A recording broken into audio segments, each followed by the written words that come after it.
Well guys, it is now January the 3rd, a Thursday. I'm out here in Maryland. It looks like I finally found it. We are at the Gaylord National Convention Center. And I've been seeing people walking around with Mega Man costumes and whatnot and badges. So, looks like it all happens here. Go experience Magfest for the first time. Now that I'm looking at my time, my phone, it's 1 o'clock, still a late start. And here we go. Do a barrel roll. We found the registration. Might be a bit of a line. Well, I got my badge. It really helped that I registered on online ahead of time. Saved me a lot of time in line. And here's the event schedule. All on one sheet. It's not a booklet like Dragon Con. You need more dice? Oh, there's 3 of them. You need 5 more. Glass Road is the most complicated thing I've ever played. This looks like... It's pretty crunchy. Yeah. Plus he's also got 2 expansions in here. Yeah. Wow.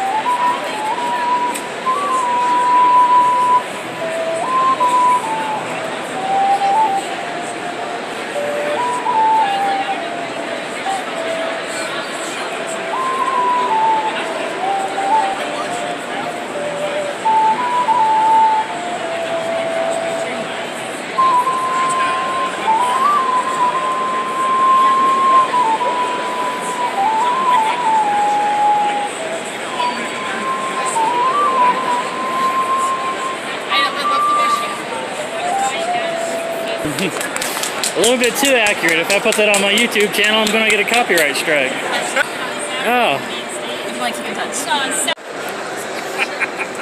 Well, I just looked at everything for the next hour or two, and it doesn't look like anything I'm interested in. So I think I'm going to just take the next hour and find my way to the dealer's room, see if maybe I can find some good deals, maybe find some rare items you can't find anywhere else. I kind of like this sign right here. This is the Colossus from the arcade game. I think it's a Capcom arcade game from the mid-90s. And it was a beat-em-up. And Colossus's screen-clearing attack was like this loud scream that sounded like... And it was pretty powerful. But for some reason, even though I wasn't here last year, I heard about how bad this got. When people would get out here where the hotel rooms are on either side, you got this big echo chamber, and they would just do that yell back and forth to each other, and it was getting to the point where it's disturbing people in their rooms. And so this year, they've put out some signs to make some measures, make sure people don't do that. Is this a desert punk?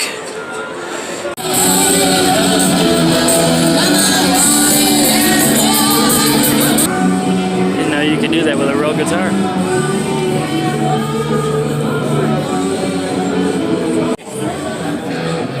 Expo Hall, or rather Marketplace. We're finally going to go in here, see the dealers, what kind of stuff they got.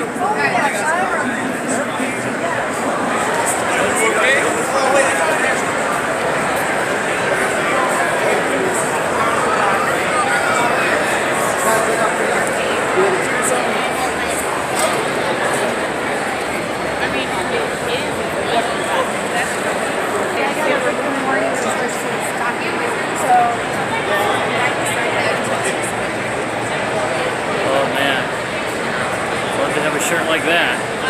T-shirts, all the apparel are $35 a piece, so shirts and leggings and skirts are all $35. Okay. And now, yeah, the artwork is all hand painted in acrylic or watercolor. The originals were all hand painted and use sublimation to get that design on.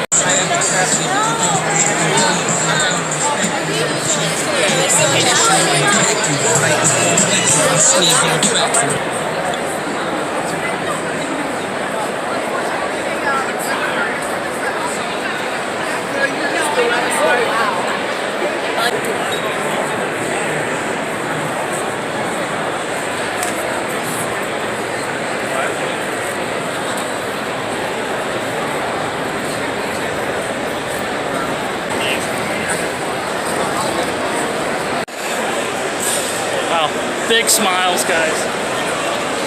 Wow, I am right at home here. It's just not normally one for big crowds, but this kind of people I feel like I have a kindred with. And if you didn't know it, years before I did the full-time character thing, I was doing a lot of conventions like this. I was actually working at them because I had a webcomic that I updated for 5 years, had a little mini comics publisher based out of Atlanta. And he got me into a lot of conventions like this, and I would sit at the table and sign books. And it's a part of my life I haven't shown you guys yet, but this was my element. This was my thing. And a lot of those conventions I had to sit at my table and work, and I couldn't really walk around like I wanted to. So this feels great. We got electric guitars made out of old consoles. Old NES consoles. You got some kind of mixer made out of an old GameCube. That's an amp right there? Yeah, these three here are amps. Where does the sound come out of? So it's like, there's the speaker, so it'll come out of there. I think this one opens. Uh-huh. Like you can hit the, yeah. Oh, there it is. Yeah. Okay. MomoCon. Wow. That brings back memories. There was a time, I even have video of it, where I was a speaker at the webcomics panel at MomoCon years and years ago. How's it going, guys? I'm from around the Atlanta area. I used to attend MomoCon when it was free. It's been a little while since then.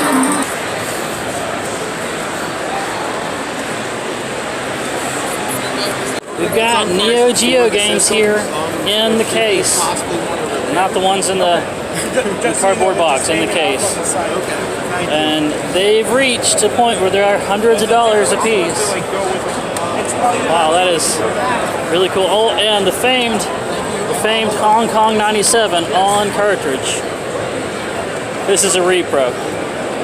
So you'd have better luck finding a copy of Shazam. Switch on the upper right. It's not there. Look at all those original PlayStations. Look over here, we got Persona for the original PlayStation, now up to $200. So this is why so many people were saying this should be included on the PlayStation Classic. Because who wants to pay $200? Still an awesome game though. Toby Keith. Oh my goodness, I found this in a thrift store and sold it because I don't like Resident Evil. Now I'm starting to wonder if I should have just kept it. A whole table full of uncommon NES and Super NES games. You need a bag? Is somebody here doing caricatures as your favorite comic book or video game hero? If you're going to do caricatures at a convention like this, that's pretty much the only way to do it. It's time soon. Okay, so the arcade is going to open at 5 and get a little bit of a preview here. Able to look inside.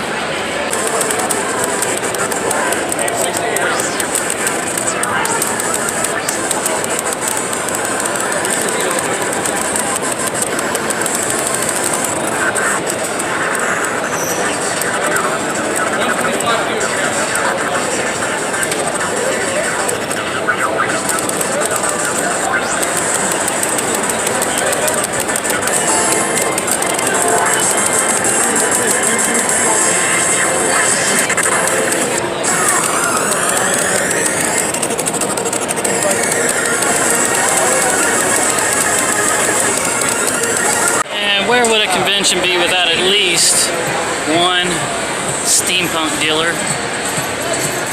I think I might actually recognize these guys. I might have actually bought something from them at Dragon Con a few years ago.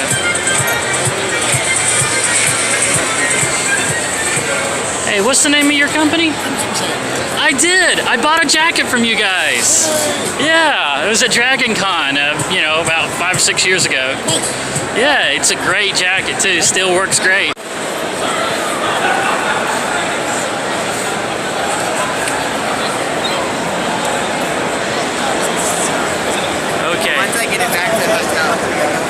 into the next room.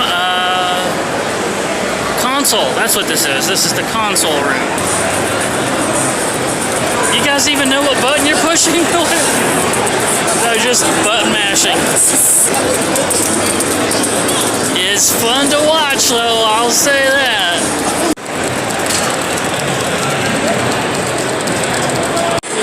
If you really want to choose another one, you can put all four. This is a game that's played on light ribbons.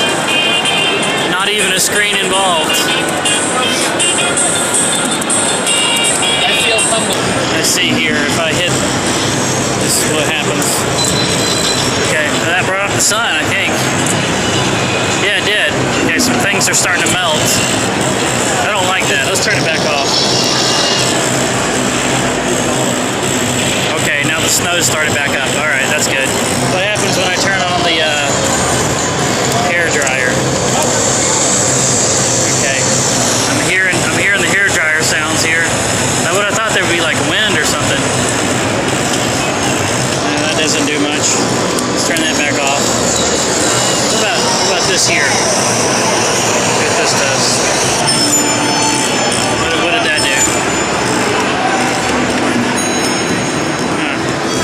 I'm starting to feel like what I'm doing doesn't have much effect on this at all. I just dropped it on alarm clock. Punch is just like string and then charge down over punches.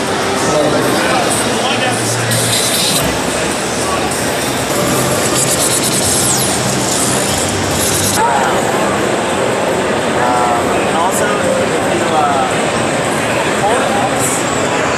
hold X right after hitting the button.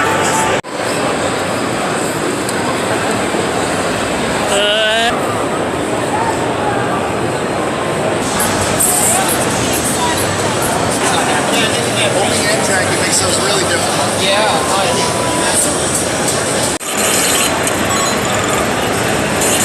This looks like a newer version of Castle Wolfenstein.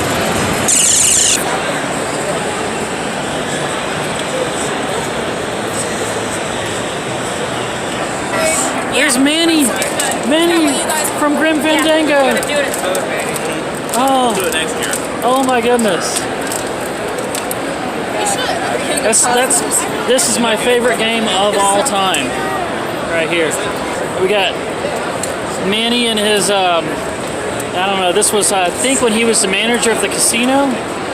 Yeah, that's when he goes, yeah. Yeah, that's the manager of the casino when he's in the white outfit like that. Let's see, the blue one, that's it, travel agent. Travel to the 7th level of heaven. Yeah, we got a Guybrush Threepwood here from Escape from Monkey's Island. We got some real Tim Schafer fans over here. What's the name of is there somewhere people can find you online? Yeah, Fizzman Industries. You can look me up on Facebook or Instagram. Fizzman? It's Fizzman Sculptures. So Oh, here we go. Here's some information down here. Yeah, support these guys, man. Look at this. They got Toe Jam and Earl over here. You got what is this character from? That's from Metroid. Metroid, Super Metroid. And then there's even a tentacle from Day of the Tentacle here. And here we've got the Ultimate Nintendo Guide to the NES Library by the Honorable Pat Contry, which was known as the NES Punk on YouTube for a long time, and he still does the Completely Unnecessary podcast. Never actually seen a copy of the book, and it's $50. You can tell why it's $50 with how thick it is. I mean, it has a write-up on pretty much every game ever made for the NES, all the artwork. It was a lot of work, I'm sure, to put this thing together. It'd be nice if he was here, so I could get him to sign it or something. Wouldn't mind getting one if I could get that. Never seen so many Famicom games in one place before. This was pretty much the Japanese version of Nintendo.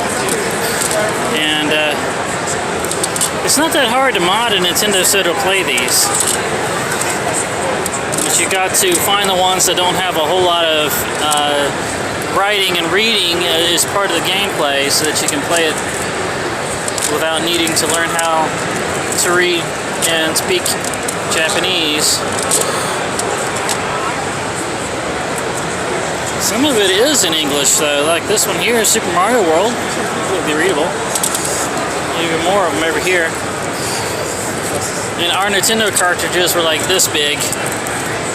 And some of our Nintendo cartridges had a bigger chipset, like Mario 3 had a bigger chipset. But for the most part, all our Nintendo cartridges are empty at the top because this is really the only size we needed. I think they just wanted Americans to feel like they were buying something with more substance. Well, it got to it's past 5 o'clock, it's 6 o'clock. How long was I in the console room? The arcade is open. Going on in here.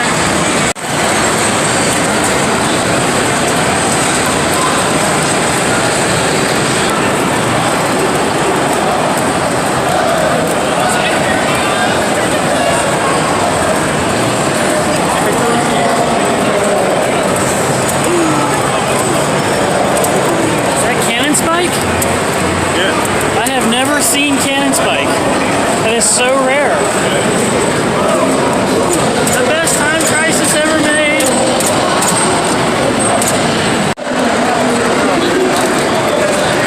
It's a massive multiplayer game going on right now. All these people around this big arcade.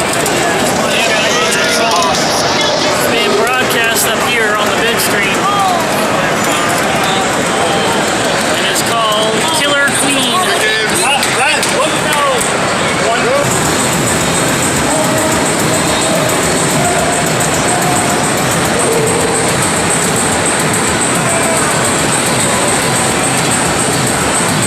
It's a vintage rollerball version of Centipede. If I could choose one arcade machine to put in my house, this would be it.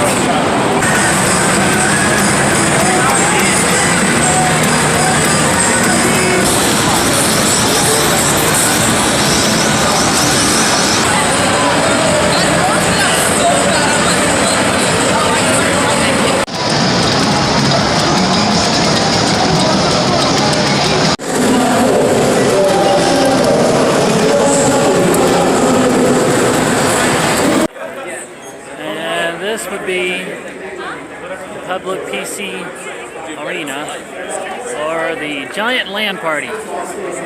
Here, don't really know what kind of game they're playing over here. Looks like Clash of Clans.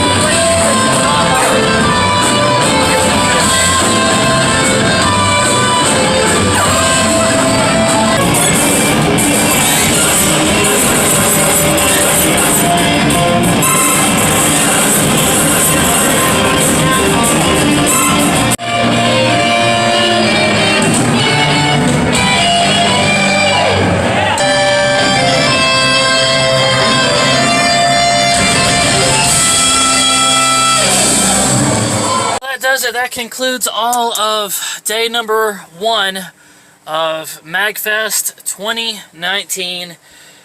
I am finally back out at the camper. It's about 2 o'clock in the morning. Was really tired. Got to digging in the floorboard to try to grab a bottle of soda to try to keep my energy up on the drive back home. Got to swerving, and at, after 1 o'clock in the morning, you get to swerving, and you got an out-of-state tag. What's going to happen? You're going to get pulled over. And here's how that went. Alright, sir, here's your documents back.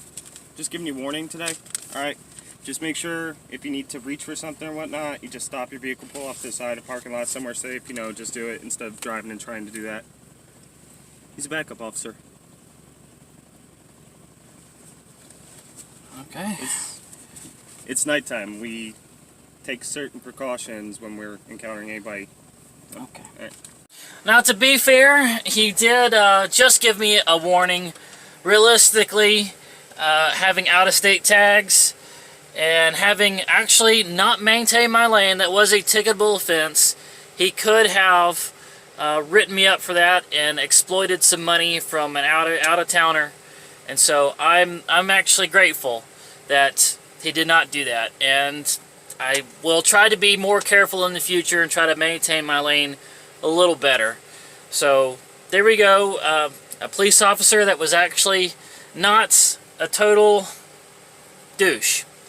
In hindsight, I think I did myself a real disservice by not having some cards printed up and ready with my YouTube channel information on it. I just have been telling people about it by just telling them to go search it. And I've actually gotten some new subscribers. I would have gotten a lot more if I had just... I messed up. I didn't have the cards printed. But disappointingly, this festival has actually not had a whole lot of YouTubers like I kind of expected. I did see one, and it was really kind of a take my breath away kind of deal, because it was a YouTuber that I've been watching for years, the first big name YouTuber that I had actually seen in real life, and it was just wow. It was Shane from Re-Res, and he does a lot of videos where he exposes things like Chinese knockoff consoles and bootlegs, and has a real good personality for being able to expose the stuff. And he does some good reviews of some real legitimate consoles as well. And this video clip, it's going to be edited heavily to try to take out some of those, you know, embarrassing moments where I just couldn't speak and I was just kind of stumbling and but Shane, as it turns out in real life, is a very nice person and was gracious enough to try to smooth things over. Even realized that the two of us were both wearing Atari shirts, and he liked that I actually recognized him from his YouTube channel. I'm sure he got recognized all over the place there, but when I said, hey, you're on YouTube, right? He big smile, just loved that I recognized him, and so it was great meeting him. And here's the clip. Okay, it's nice to see another YouTuber out here. Shane, Re-Res. From Ashtoons. Atari today. Yes, yes. Good choice. We are both wearing Atari. And Shane. Wow. Yeah, I'm subscribed to your channel. And that's awesome. Thanks, man. Is there any other YouTubers out here? The Game Chaser's going to be here? Oh, sure. Yeah. Saturday, Jay from the Game Chasers is going to be here. Jay is going to be here. Is Boogie2988 or any of them? I don't know if Boogie. I've never actually met him, but I've been walking through the halls. I've been seeing a lot of people that I see on videos once in a while. So yeah, well, there's a lot more people there. But yeah. Okay. All right. Well. It's nice to meet you. Yes, you too. I'm sorry. I'm a little. Yeah. Okay. Oh, that's okay. Yes. Thank you. So there you go, Shane. If you're watching this. Thanks once again for not just completely running the other way with as geeked out as I got. And I recommend his channel to anybody else. Please go subscribe to Re-Res and watch Shane as he does his antics exposing these bootleg video games and all the fun stuff that he does there. Alright, so that is going to be it for this one, guys. If you like this, please don't forget to go ahead and smash that thumbs up like button. Leave comments, questions, suggestions, and requests. Subscribe if you haven't already, and hit the bell icon to start receiving notifications of all my future updates. I look forward to seeing you guys in part number 2 of Magfest 2019. See you there.